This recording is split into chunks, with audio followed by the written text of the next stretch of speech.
Sitting out in the garden this morning. It is a beautiful day.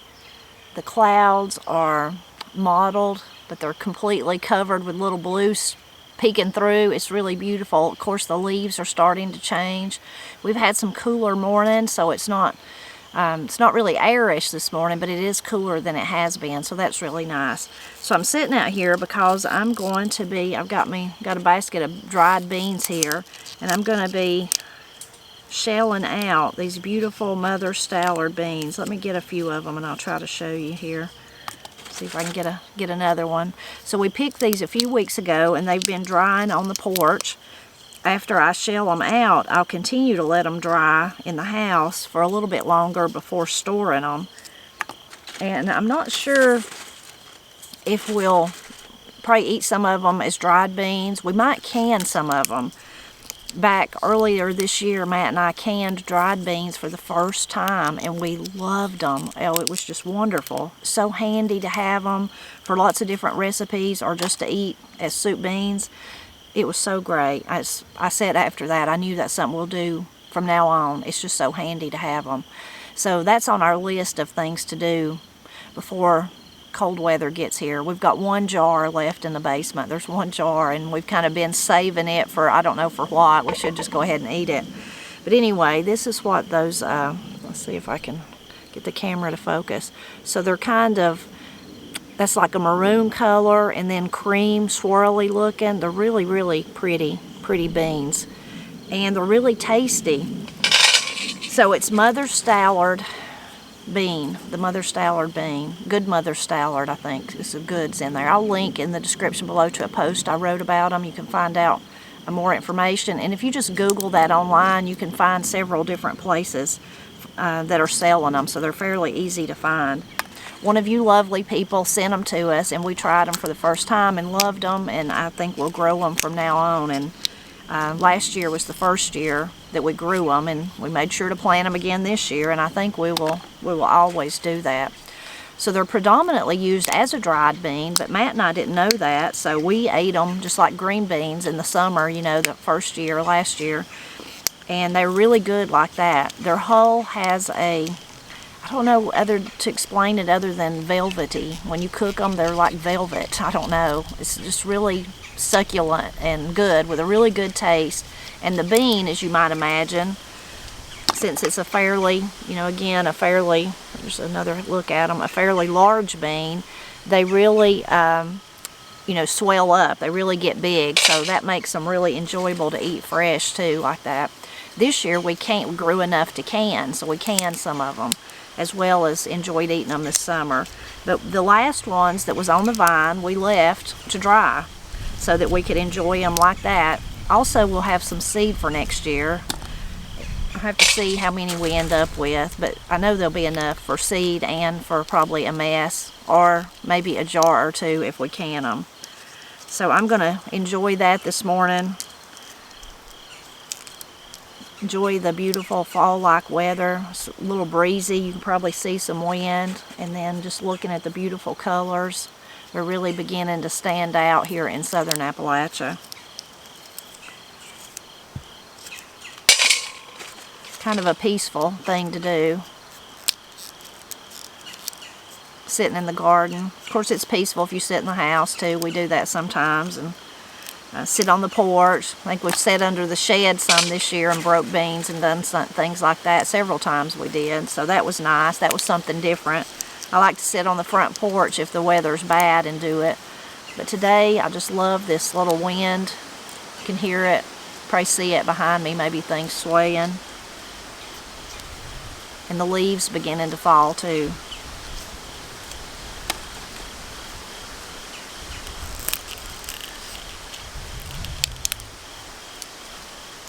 It's not good for Matt's deer hunting though, so it's not good for that, this kind of wind, but it's nice to sit and shell out beans in.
only got a few left. Oops, and I just dropped a bean. Let's see if I can find it. I found it.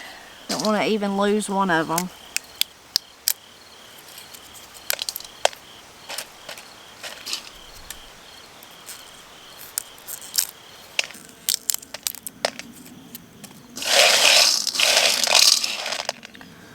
Well, I got them done. I didn't end up with as many as I hoped. I mean, you always want, you know, the bowl to be full.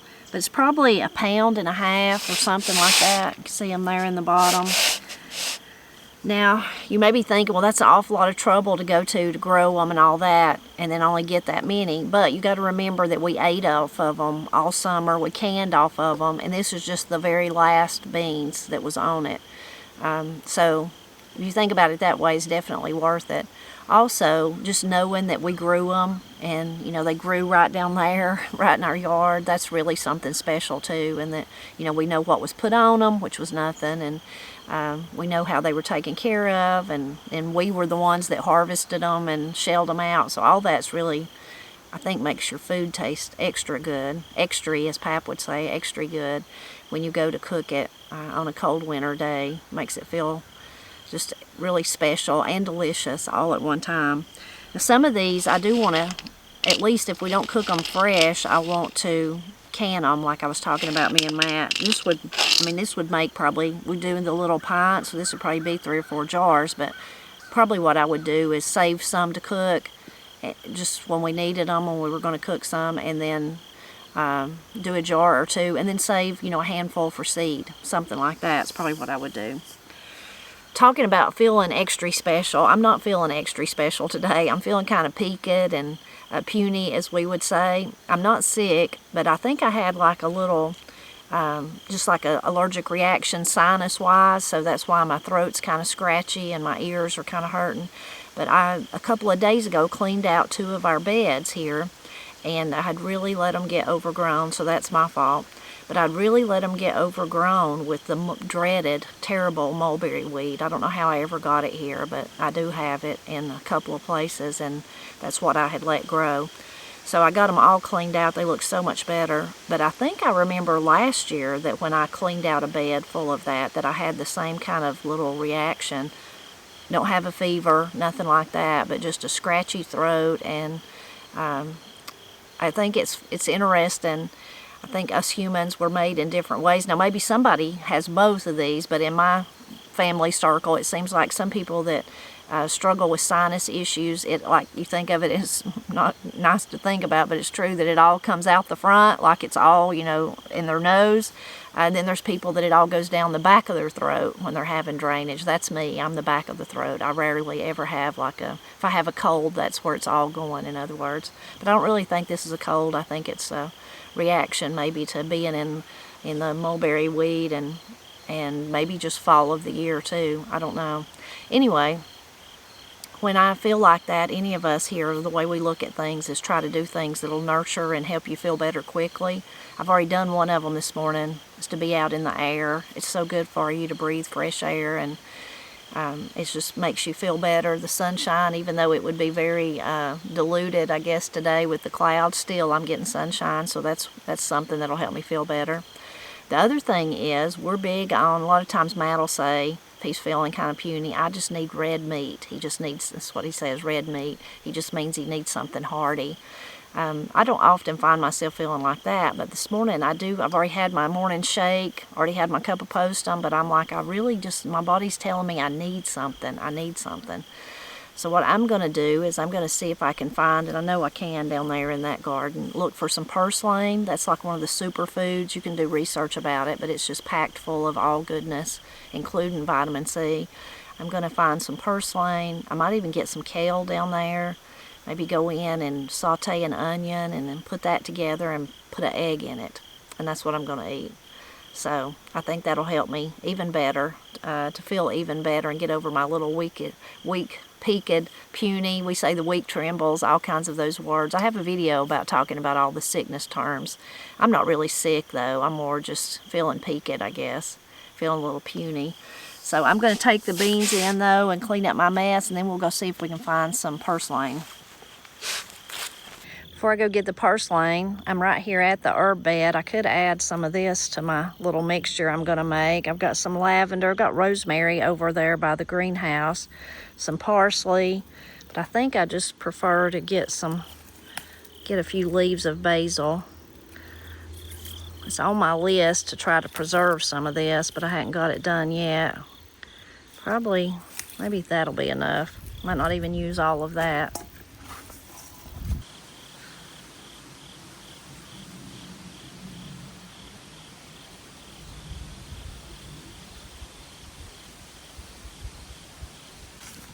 Oh goodness, so funny. You see I have one basil left. A big wind come and blew my basil out of my bowl. I'll have to go find it or either get some more.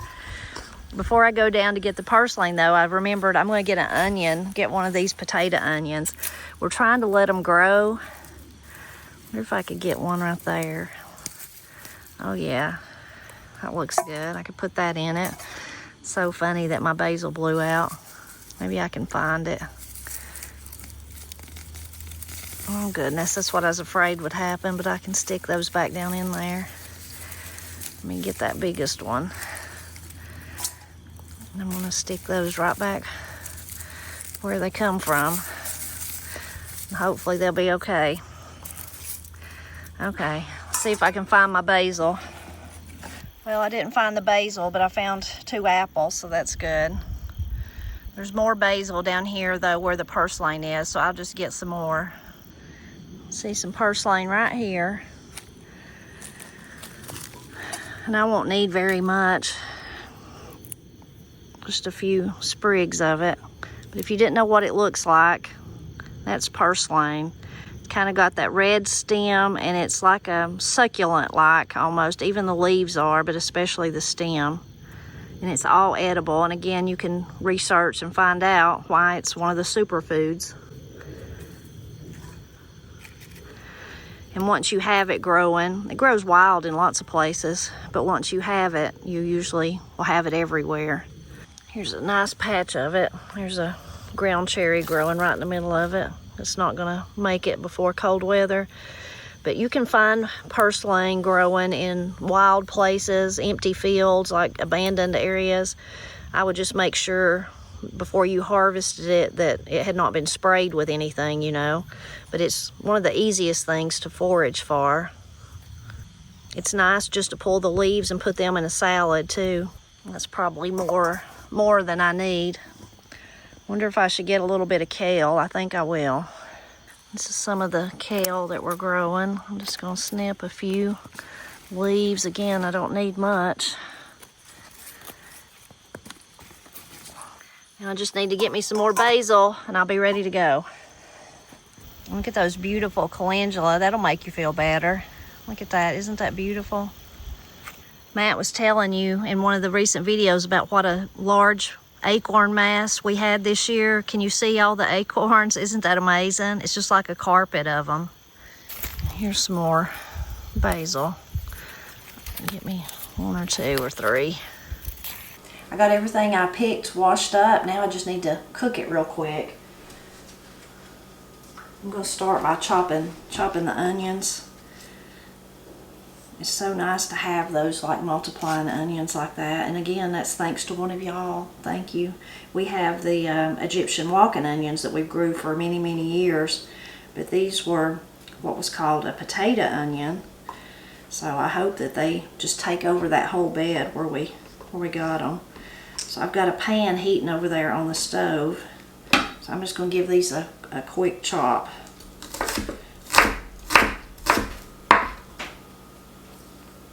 Can also get some garlic, I guess, and put one of our garlic cloves in.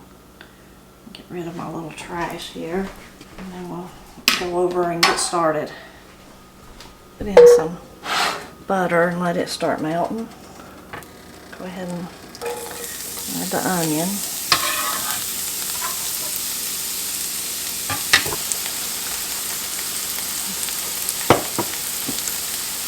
I like to kind of season as I go, so I'll probably add more. Now while that's kind of sauteing, I'm going to chop up the other stuff. If you see any little brown leaves on the purslane, you can chop it up. All of it's edible, but if you want to just pick the leaves off, you can just eat those. It's kind of looking pitiful since it's the end of the season, so I'm probably going to mostly eat the leaves.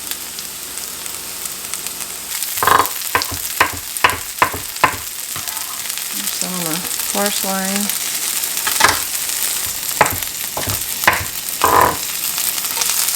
Some of the kale.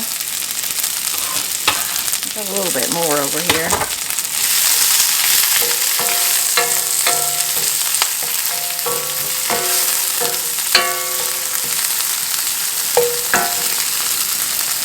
A bit more purslane.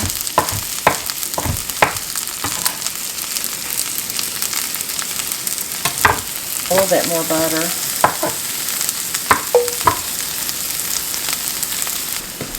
I got me one of the apples. The apple tree we have back there is, I think, a Fuji or a Gala. I can't remember. We've had it for so long. Who knows?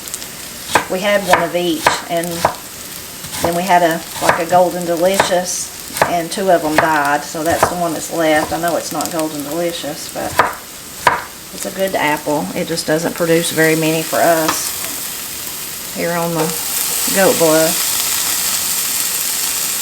But we enjoy the ones it does produce. Okay.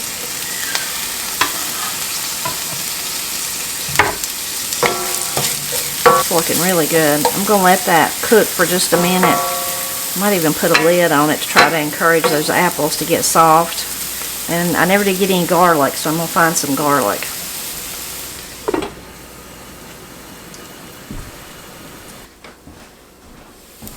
Okay. I'm going to add in my garlic. I wonder if I should add just a little bit more butter. Maybe. I'm going to add the garlic and the basil.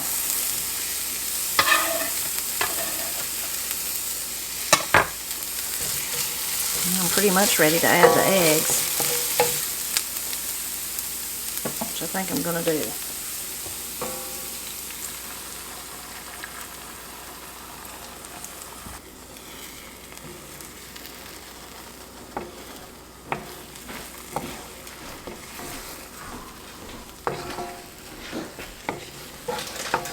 I want to share some of my eggs, Matt. Okay. What's in them? Purslane and kale and onions and garlic and an apple.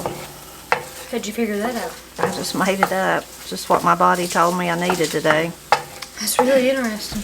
Well, it's funny, mine. Katie's body told us we needed Main Street. Oh, and y'all got Main Street? Yeah. Matt and Katie's been to town.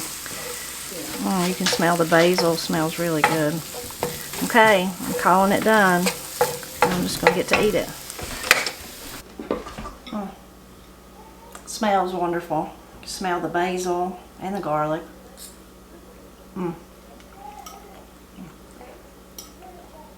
It is good. It's hard to go wrong though with eggs and anything you put with them, right? It's delicious. There's so many variations of this. You could add peppers.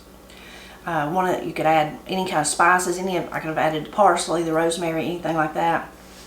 One of the easiest things I used to do for us a lot, and we like to eat them with ketchup, even the girls did, was I would do some onions, saute onions. You don't really have to saute them. It don't matter if they're raw, because if you don't mind the crunch.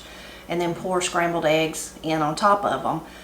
Let them cook like that. And I don't know why I think they went really good with ketchup, but we're a ketchup family, and that was really good.